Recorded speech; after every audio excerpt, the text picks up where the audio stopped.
ఇప్పుడు అందరికీ ఆరోగ్యాల గురించి మనం హెల్త్ గురించి ఒక కథ చెప్పుకుందాము. ఈ కథ ఏంటంటే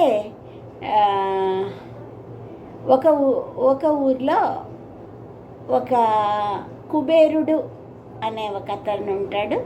అతని ఫ్రెండ్ చరకుడు, వీళ్ళిద్దరు ఉంటారు. ఈ కుబేరుడికి ఎప్పుడు బాగుండదు, నీరసంగా డల్గా, ఎప్పుడు నిద్ర పట్టదంట. నాకు ఎప్పుడు బాగుండదు ఆరోగ్యం, ఎందుకు ఇట్లా ఉంది అని వాళ్ళ ఫ్రెండ్తో చెప్తాడంట. అప్పుడు చరకుడు ఏమంటాడంటే, అవునా, ఎందుకు ఇట్లుంటుంది, నేను ఎంత చూపించుకున్నా నాకు బాగుండటం లేదు అని అంటాడు. అంటే అప్పుడేమంటాడంటే, సరే స్థలం మారితే ఒక్కొక్కసారి ఆరోగ్యం బాగుంటుంది, మా ఊరు వచ్చేస్తావా, ఇక్కడికి మాకు తెలుసు, మా ఊరు ఉంది, మా ఊరికి పోయి ఒక నెల రోజులు ఉందాం, అక్కడ చూద్దాము అని అంటారు. అంటే వాళ్ళు సరే సరే నాకు బాగుంటే అంతే చాలు, వెళ్దాం అంటారు. అంటే సరే అని చెప్పి చరకుడు కుబేరుడు ఇద్దరు కలిసి వాళ్ళ ఊరు చరకుడు ఊరికి వెళ్తారు. వెళ్ళినాక అక్కడ సాయంత్రాలు చాలా వినోద కార్యక్రమాలు, అన్ని ప్రోగ్రామ్స్ అన్నీ, వాళ్ళ ఊర్లో హరికథలు బుర్రకథలు అట్లాంటివి ఏవేవో ఉంటాయంట. ఇతనికి చాలా బాగా నచ్చిందంట. తర్వాత అక్కడ ఈ ఆరోగ్యం గురించి వేరే వాళ్ళను అడిగాడంట. అడిగితే ఆరోగ్యం నాకు ఇట్లా బాగుండదు, ఆకలి కాదు, సరిగ్గా నిద్ర పట్టదు, నీరసంగా ఉంటుంది అని చెప్తే అతను అన్నాడంట, ఇక్కడ అడవి గుండా పోతే ఒక చోట ఒక మొక్క దొరుకుతుంది, ఆ మొక్క వేరుగన తిన్నావంటే నీకు ఆరోగ్యం కుదురుతుంది అన్నాడు. చరకుడు కుబేరుడు ఇద్దరు కలిసి ఆ మొక్క రేపెళ్ళి మనం మొక్క దగ్గరికి వెళ్ళి తెచ్చుకుందాము అని అన్నాడు. అని వాళ్ళు అడవి గుండా నడుస్తూ ఉంటారు. బయలుదేరి నడుస్తుంటే చరకుడు గబగబా నడుస్తుంటాడు, కుబేరుడు చిన్నగా నడుస్తాడు. తొందరగా రా, నీ కోసమే కదా అంటే, నాకు ఆరోగ్యం బాగాలేదు కదా, నేను నీ అంత ముందుకు నడవలేను అని అంటాడంట. అలాగే ఇద్దరు నడిచి నడిచి నడిచి నడిచి అతను చెప్పిన ప్లేస్కి పోయి ఆ మొక్కను ఎవరికి కావాల్సితే వాళ్ళే పీకాలంట అని సరే ఆ మొక్కను పీకారనమాట. పీకితే అది అక్కడ దగ్గరలో నీళ్లు ఉంటే ఆ నీళ్ళల్లో అదంతా శుభ్రం చేసి ఆ ఏరును అదంతా క్లీన్ చేసి ఆ ఏరును మింగుతాడనమాట, తీసుకుంటాడు. తీసుకున్న తర్వాత ఇంకా మళ్ళీ ఇంకా తిరుగుముఖం పెట్టాలి కదా, అది తీసుకున్నారు.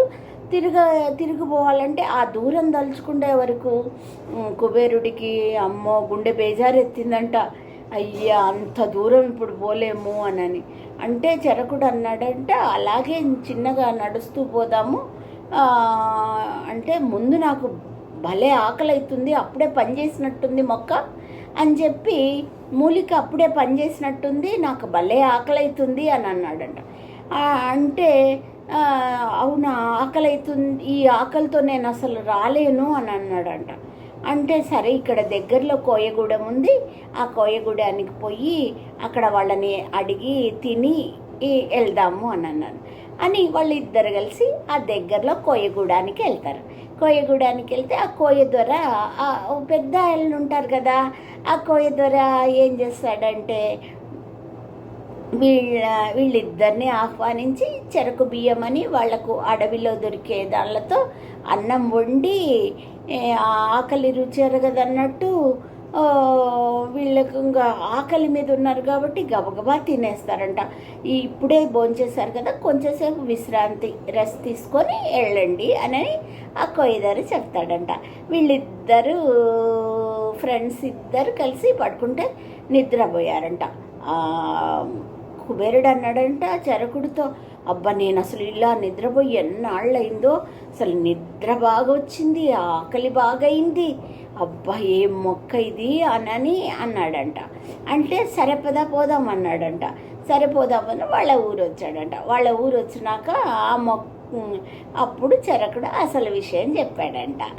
ఆ, శరీరానికి శరీరానికి శ్రమ ఉంటేనేమో ఆ, శ్రమ ఉంటేనేమో బాగా ఆకలి అవుతుంది, అలాగే బాగా పని చేస్తేనేమో బాగా నిద్ర పడుతుంది. ఈ రెండు బాగుంటే మనసు ఉల్లాసంగా ఉంటుంది. మనసు ఉల్లాసంగా ఉంటే అన్ని ఆనందంగా ఉంటాము.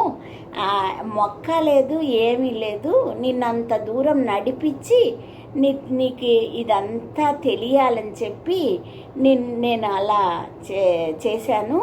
అంతేగాని చెట్టు కాదు, మొక్క కాదు, ఏం కాదు.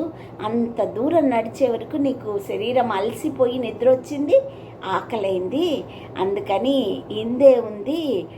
ఇదే ఉంది, అంతకని ఆరోగ్య రహస్యాలంటే ఏమి లేవు అని చెప్పి నీకు అంతా బాగుంది, ఏం లేదు, నీ హెల్త్ బాగుంది అని చెప్పి వాళ్ళ స్నేహితుడిని మళ్ళీ వాళ్ళ ఊరికి పోయినాక ఇంకా రోజు కష్టపడి పనిచేసేసి ఇలా దూరాలు నడిచేసి అట్లా ఉండి ఆయన ఆరోగ్యాన్ని ఆయన కాపాడుకున్నాడు.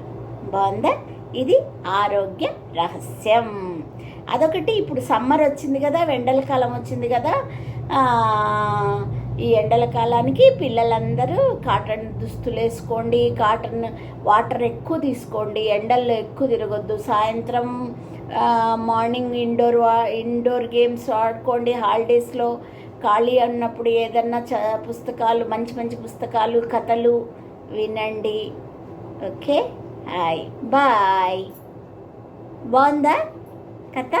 ఆరోగ్య రహస్యం. బాయ్.